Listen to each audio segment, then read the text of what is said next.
You are listening to HOA Meltdown Moments. I wish this was exaggerated.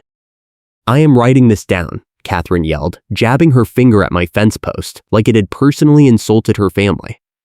Your fence color is wrong, and I can see it from the street, and that is all the proof I need. She had her phone out, snapping pictures from 3 different angles while I stood there with a level in one hand and a post hole digger leaning against my hip. It was a Tuesday morning in Worcester, Massachusetts, and I had been working on this fence for exactly 2 hours before Catherine King, Rules Interpretation Chair of the Reserve at Kingsbridge Community Association, decided my life needed to be ruined. The fence was gray, a neutral, boring, contractor-grade gray that matched half the fences in the neighborhood. I had checked the covenants twice, measured the setback 3 times, and filed the architectural request form 6 weeks ago. I work as a building inspector for the city, so I know code versus HOA nonsense, and this fence was so compliant it could have been a textbook example. But Catherine did not care about compliance. She cared about control. I have all day, and so does my fine meter, she said, and I watched her type something into her phone with sharp, angry thumb jabs. That is going to be $50 a day starting right now, and it doubles every week you leave it up. I kept my face neutral and set the level down on the grass. Catherine was wearing a white windbreaker with the hood pushed back, a pink visor perched on her sleek black ponytail, and a retractable badge reel clipped to her pocket with a blank card dangling from it like a tiny shield of authority. She loved that badge reel. She wore it everywhere, even to the mailbox.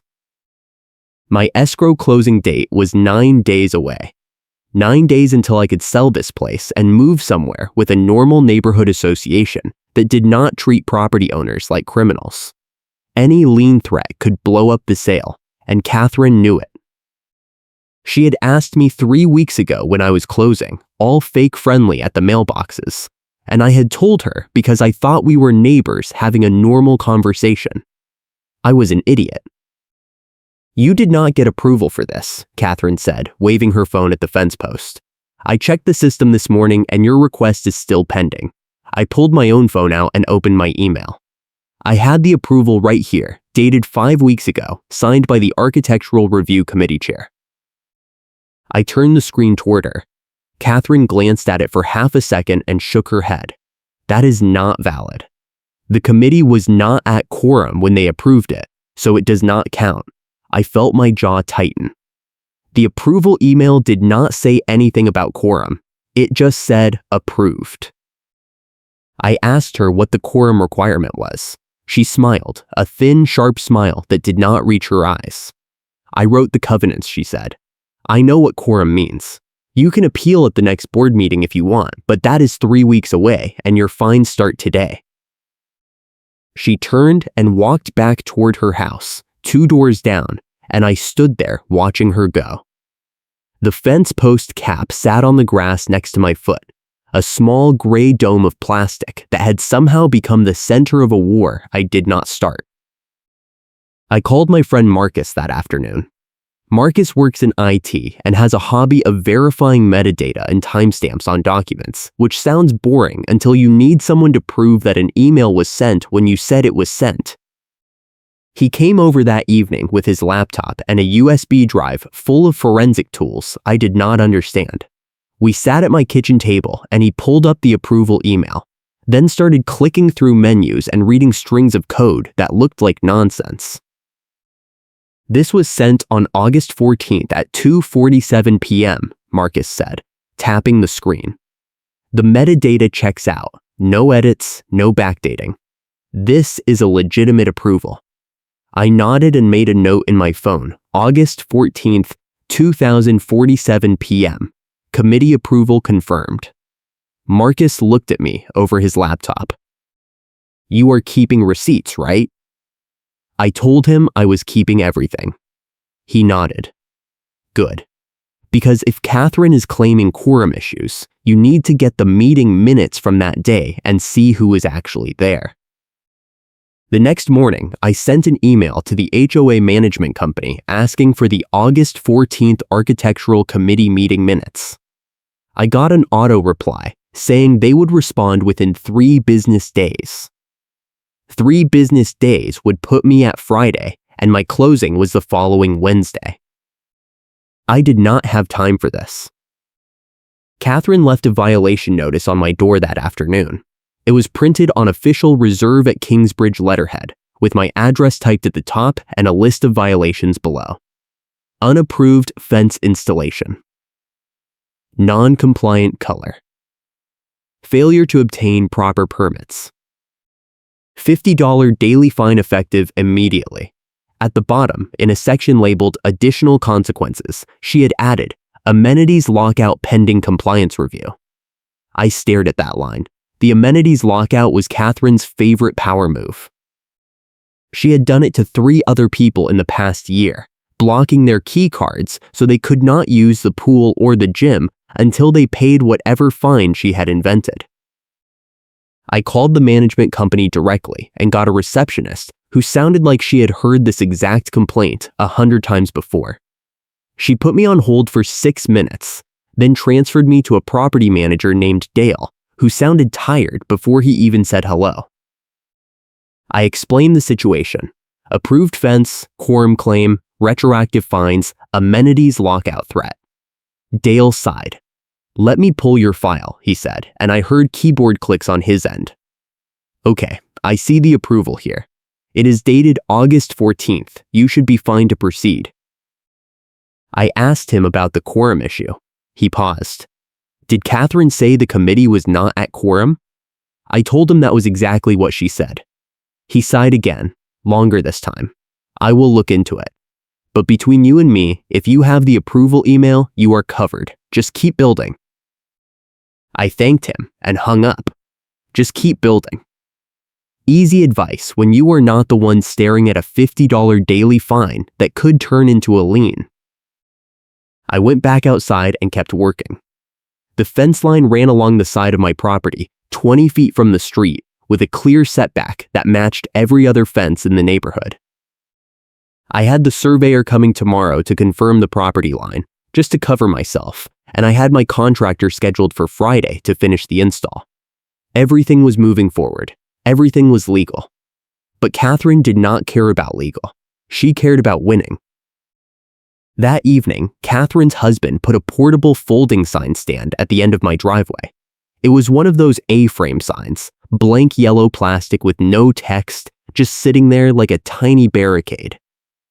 I walked down and moved it to the curb. 10 minutes later, Catherine came out and moved it back. I moved it again. She moved it back. This went on 3 more times before I gave up and left it there, a stupid little monument to pettiness that blocked exactly nothing. The surveyor showed up Wednesday morning with a tripod, a laser level, and a clipboard thick with property documents. His name was Tim, and he had that calm, methodical energy of someone who measures things for a living and does not get excited about drama.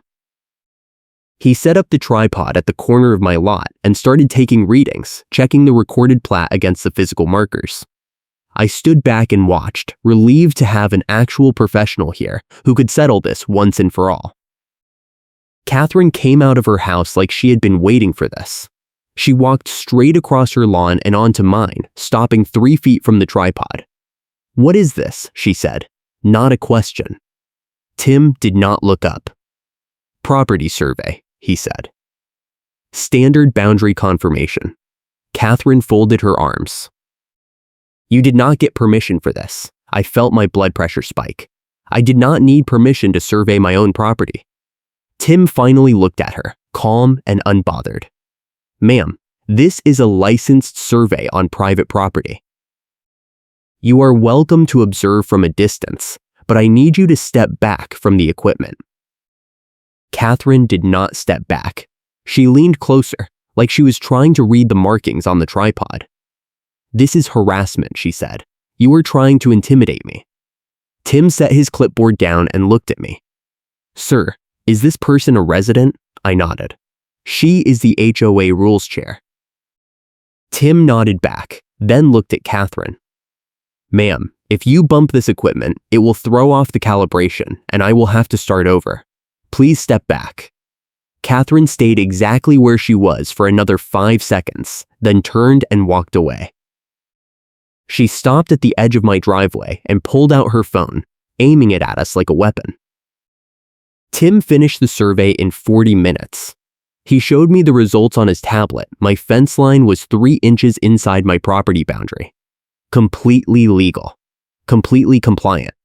He printed a copy of the plat and signed it, then handed it to me in a plastic sleeve. "You are good," he said. "If anyone gives you trouble, show them this." I thanked him and watched him pack up his gear. Catherine was still standing at the end of the driveway, phone out, recording everything. I forwarded the survey results to Dale at the management company, along with a request to cancel the fines. I got a reply 2 hours later. "Thank you for the documentation. I have forwarded this to the board for review." That was it. No confirmation that the fines were dropped. No acknowledgement that Catherine had been wrong, just a polite brush-off that meant I was still on the hook until someone decided I was not. Thursday morning, I woke up to a tow truck idling in front of my house. I ran outside in my pajamas and a jacket, no shoes, and found a driver hooking up my truck. I yelled at him to stop. He looked up, annoyed. "This vehicle is in violation of community parking rules," he said, reading from a work order on his phone. "Unauthorized overnight street parking." I told him my truck was in my own driveway. He looked at the driveway, then at the truck, then at his work order. He shrugged. "I just go where they tell me to go." "You need to call the HOA." I called Dale. It went to voicemail. I called the main HOA line. It went to voicemail. I called the tow company directly and got a dispatcher who told me the work order came from the Reserve at Kingsbridge Management Office, and I needed to resolve it with them. The driver unhooked my truck and left, but only because I stood there and refused to move. He told me he would be back if the work order was not canceled. I finally reached Dale at noon. He sounded confused when I explained the tow attempt. "I did not authorize that," he said. "Let me check the log." I waited on hold for 3 minutes. When he came back, his voice had changed. "It looks like Catherine submitted a parking violation report yesterday and requested a tow. I did not see it until just now. I am canceling the work order." I asked him if Catherine could just keep doing this.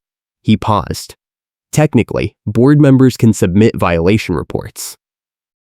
But I will send her a reminder about proper procedures." A reminder. That was it. Catherine had tried to tow my truck out of my own driveway, and the consequence was a reminder email. If you are enjoying this HOA nightmare, smash that like button and subscribe for more neighborhood revenge stories. I spent Thursday afternoon documenting everything. I took pictures of the fence line, the survey plat, the violation notice, the tow truck work order confirmation I requested by email, and every single message I had sent to Dale. Marcus came over again that evening and helped me organize it all into a timeline with timestamps. We built a spreadsheet with columns for date, event, evidence, and HOA response. It looked like a legal case file, because that is what it was becoming. Friday morning, my contractor showed up to finish the fence. His name was Eddie, and he had been doing residential work in Worcester for 15 years. He pulled up in a white van with his company logo on the side, unloaded the remaining fence panels, and started setting posts. Catherine came outside within 5 minutes. She walked straight up to Eddie and told him he was trespassing. Eddie looked at me. I told him to keep working.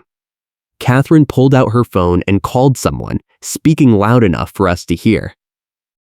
"Yes, I need to report an unlicensed contractor working without a permit." Eddie stopped working. He looked at me, then at Catherine. "I have a license," he said. "I have a permit." Catherine ignored him and kept talking into her phone, giving my address and describing the work. Eddie put his drill down and walked over to his van. He came back with a laminated copy of his contractor license and a printed permit from the city building department. He held them up in front of Catherine. She glanced at them, and kept talking into her phone. The police showed up 20 minutes later, a single Worcester PD cruiser, no lights, just a slow roll-up to the curb.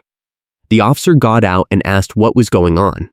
Catherine jumped in first, talking fast about unauthorized construction and safety hazards and HOA violations. The officer listened, then turned to me.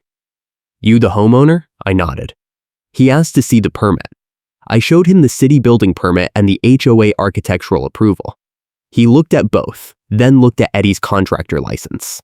"Everything checks out," the officer said. "You are clear to work." Catherine started arguing. "This is private property," she said. "The HOA has jurisdiction here." The officer held up a hand. "Ma'am, the city permit overrides HOA rules. If he has the permit, he can do the work." Catherine's face went red. She opened her mouth to say something else, but the officer was already walking back to his cruiser. He drove away, and Catherine stood there, shaking, staring at Eddie like he had personally betrayed her. Eddie finished the work by 2 p.m. He packed up his tools, loaded the van, and handed me the final invoice. He told me to call him if I had any more problems, but he said it in a way that meant he hoped I would not. I paid him, watched him drive away, and walked the fence line one more time. It was perfect. Straight, level, compliant, legal. It was also the most expensive fence I had ever installed because I had to pay for the survey and the extra documentation and the hours I spent fighting with Catherine instead of working. That night, I got an email from Dale. The subject line was "Hearing Scheduled." My stomach dropped. The email said the HOA board had scheduled a compliance hearing for the following Tuesday at 6 p.m. to review my fence installation and the alleged violations. Tuesday. The day before my closing.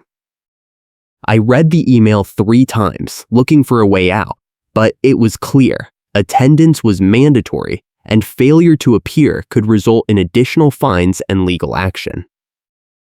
I replied immediately, explaining that Tuesday was the day before my home closing and asking if we could reschedule. Dale responded an hour later. "Board hearings are scheduled at the board's discretion. If you cannot attend, you may submit a written statement, but the board reserves the right to proceed without your presence." I stared at the email. This was Catherine. She had picked Tuesday on purpose, knowing it was the worst possible day for me. I called Marcus. He told me to go to the hearing and bring everything. The survey, the permit, the approval email, the timeline, the photos. He said he would come with me as a witness. I asked him what I was supposed to say. He said, "Tell the truth and let them hang themselves." Easy advice when you are not the one standing in front of a hostile board. Saturday morning, I went to the community clubhouse to request copies of the August 14th Architectural Committee meeting minutes. The clubhouse was a squat beige building near the entrance of the neighborhood, with a gym, a pool, and a conference room where the board held meetings. The front desk was staffed by a part-time attendant named Lori, who looked like she had been working there since the neighborhood was built. I asked her for the minutes. She said I needed to submit a written request. I pulled out my phone and typed the request in an email while standing at her desk, then hit send. She checked her computer and said it would take 3 to 5 business days to process. I told her I needed them sooner. She shrugged. That is the policy. I asked who set the policy. She said the board did. I asked if I could speak to someone on the board. She said they were not available on weekends. I thanked her and left, knowing I was not going to get those minutes before the hearing. Sunday, I spent the entire day preparing. I printed every document twice, organized them in a binder with tabs, and wrote a 3-page statement summarizing the timeline and the evidence. Marcus came over and we ran through a mock hearing, with him playing Catherine and asking hostile questions. It felt ridiculous until I realized how angry I was getting at fake Catherine, which meant real Catherine was going to be 10 times worse. Monday morning, I got a text from a neighbor I barely knew. a guy named Paul who lived 4 houses down. The text said, "Catherine tried to get me to sign a complaint about your fence. I told her no, thought you should know." I called him immediately. Paul answered on the second ring and told me Catherine had knocked on his door Saturday afternoon and asked him to sign a letter saying my fence was a safety hazard and an eyesore. He said he told her the fence looked fine and he was not signing anything. She told him if he did not cooperate, she would start looking for violations at his house. He told her to leave. I asked Paul if he would be willing to tell the board what Catherine said. He hesitated. "I do not want to get dragged into this," he said, "but if you need a witness statement, I will write it down." I thanked him and asked him to email it to me by Monday night. He said he would. Paul's email came through at 8 p.m. It was short, factual, and devastating. On Saturday, November 9th, Catherine King came to my home and asked me to sign a complaint about my neighbor's fence. I declined. She told me that if I did not cooperate, she would inspect my property for violations. I asked her to leave. This felt like intimidation. I forwarded it to Dale and copied Marcus. Marcus replied with a single word, "Jackpot." Tuesday arrived. I took the afternoon off work, which I could not afford to do because I had a hard deadline on a commercial inspection report due Wednesday. But the hearing was at 6 p.m. and there was no way around it. I drove to the clubhouse at 5:45 and found Marcus already there, parked near the entrance. We walked in together. The conference room was set up like a courtroom, a long table at the front for the board, rows of chairs for residents, a single chair facing the board for whoever was being interrogated. Catherine was already seated at the board table, along with 2 other board members I recognized but had never spoken to. Dale sat off to the side with a laptop, looking like he wished he was anywhere else. There were 4 other residents in the audience, neighbors who had probably come to watch the show. Catherine saw me walk in and smiled. It was not a friendly smile. The board president, a man named Greg, called the meeting to order at 6 p.m. exactly. He read my name and address from a script, then summarized the violations, unapproved fence installation, non-compliant materials, failure to follow architectural review procedures. He asked if I wanted to make a statement. I stood up and walked to the front chair, setting my binder on the table in front of me. I opened it to the first tab and started talking. I explained that I had submitted an architectural review request on July 3rd. I showed the submission confirmation. I explained that the committee had approved the request on August 14th. I showed the approval email. I explained that I had hired a licensed contractor and obtained a city building permit. I showed both documents. I explained that I had commissioned a property survey to confirm the fence line. I showed the survey plat. I explained that every step I had taken was documented, time-stamped, and compliant with both city code and HOA covenants. Catherine interrupted. "The committee approval is not valid," she said. "We did not have quorum on August 14th. I looked at her, then at Greg. "I have requested the meeting minutes from that date," I said. "The management company has not provided them." Greg looked at Dale. Dale looked uncomfortable. "We are still processing that request," Dale said. Catherine leaned forward. "The minutes are not relevant," she said. "I was there. I know we did not have quorum." I pulled out the next tab in my binder. "This is the HOA covenant section on architectural review procedures," I said. "It states that approvals are valid when signed by the committee chair. It does not mention quorum." I showed the page to Greg. He read it, frowned, and looked at Catherine. "Do we have a quorum requirement for committee approvals?" Catherine's face went tight. "It is implied," she said.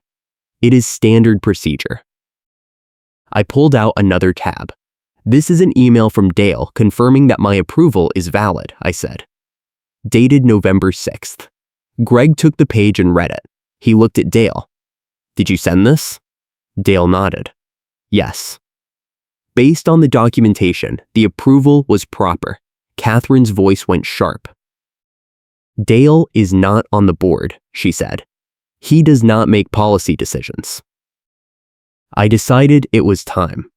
I pulled out the last tab in my binder, the one I had been holding back, the one Marcus had helped me verify. This is a copy of the HOA Reserve Fund transaction log for the past 18 months, I said.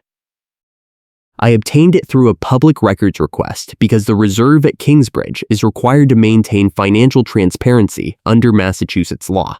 I slid the document across the table to Greg. Greg picked it up and started reading. His expression changed.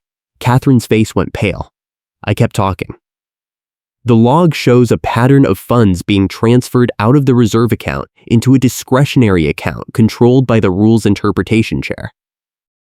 The transfers total $47,000 over 18 months. The discretionary account has been used to pay for personal expenses, including legal fees, consulting fees, and an exterior home remodel. Catherine stood up. That is private information, she said. You have no right to access that.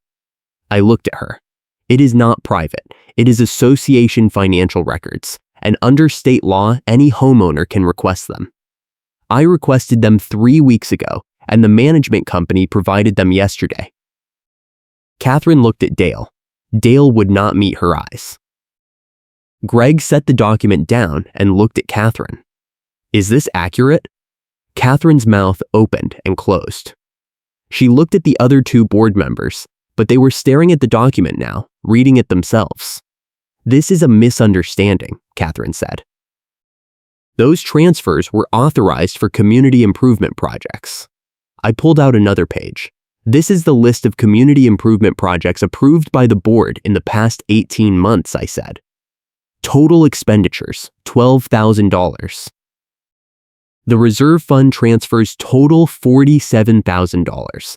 That is a $35,000 gap. The room went silent. One of the other board members, a woman named Sandra, looked at Catherine. Did you use reserve funds for your home remodel? Catherine's voice cracked. I used discretionary project funds. Sandra shook her head. We do not have discretionary project funds. We have the reserve fund and the operating fund. That is it. Greg stood up. This hearing is over, he said. Catherine, you need to leave. We are going into executive session. Catherine did not move. She looked at me, and her expression was pure rage. Make it public, she said. I love watching people get embarrassed. I stared at her.